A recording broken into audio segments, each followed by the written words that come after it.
హిమసీమలో ఎన్నికల వేడి.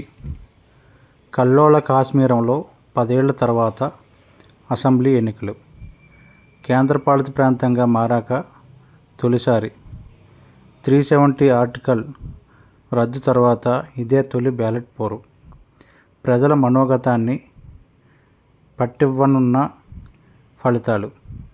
జమ్మూ కాశ్మీర్ దశాబ్దాలుగా ఉగ్రదాడులకు, కల్లోలానికి పర్యాయపదం. అశాంతితో అట్టడికి వస్తున్న ఈ ప్రాంతంలో ఉగ్రదాడులు పెద్దగా తగ్గకున్నా కొన్నాళ్ళగా కాస్త ప్రశాంత పరిస్థితులు నెలకొన్నాయి. దాంతో 10 ఏళ్ల విరామం తర్వాత ఎట్టకేలకు అసెంబ్లీ ఎన్నికలు జరగబోతున్నాయి.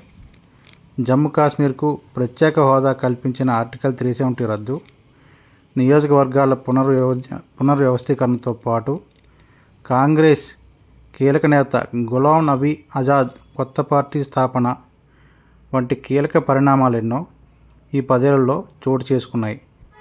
ఈ రాజకీయ పరిణామాలపై, లోయలో శాంతి స్థాపన యత్నాలు తదితరాలపై ప్రజల మనోగతానికి ఈ ఎన్నికలు ఫలితాలు అద్దం పట్టే అవకాశం ఉందని భావిస్తున్నారు. దాంతో పీడీపీ, ఎన్సీ వంటి స్థానిక పార్టీలతో పాటు ప్రధాన పక్షాలైన బీజేపీ, కాంగ్రెస్ కూడా వీటిని ప్రతిష్టాత్మకంగా తీసుకుంటున్నాయి.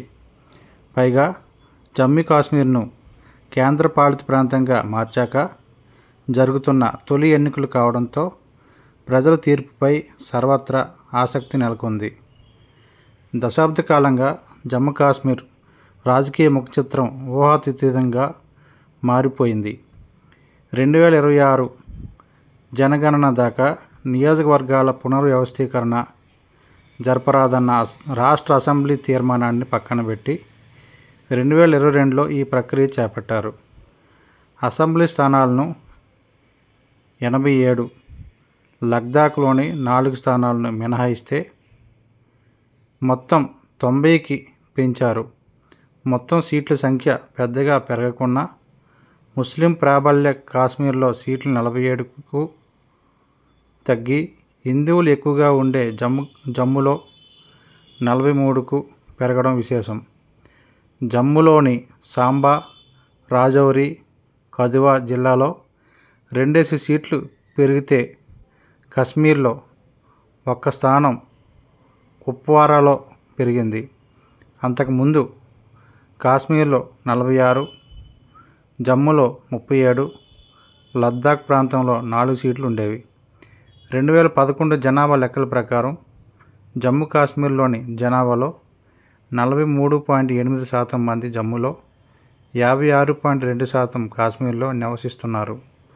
కాశ్మీర్లోని ఉత్తరాది జిల్లాలో అత్యంత సున్నిత పరిస్థితుల నేపథ్యంలో అక్కడ ఎన్నికల నిర్వహణ కత్తిమీద సామేనని ఎన్నికల సంఘం పేర్కొంది.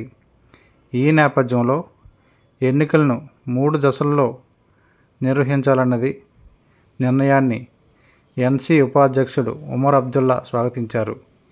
ఈ క్షణాల కోసం జమ్మూ కాశ్మీర్ ప్రజలు సుదీర్ఘంగా ఎదురు చూస్తున్నారని చెప్పుకొచ్చారు.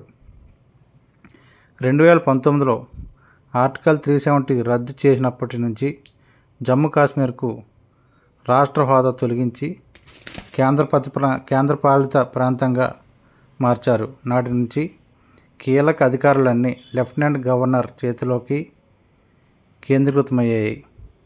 అసెంబ్లీ అధికారాలు కుచించుకుపోయాయి.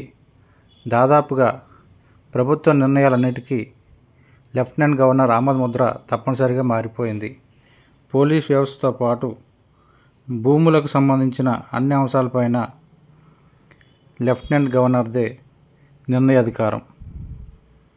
జమ్మూ కాశ్మీర్లో గత 10 ఏళ్లలో అన్ని విధాలుగా సమూల మార్పులు చోటు చేసుకున్నాయి. అటు రాష్ట్ర హోదా రద్దయిన కేంద్రపాలిత ప్రాంతంగా మారడం మొదలుకొని రాజకీయంగా కూడా ఎన్నో పరిణామాలు జరిగాయి.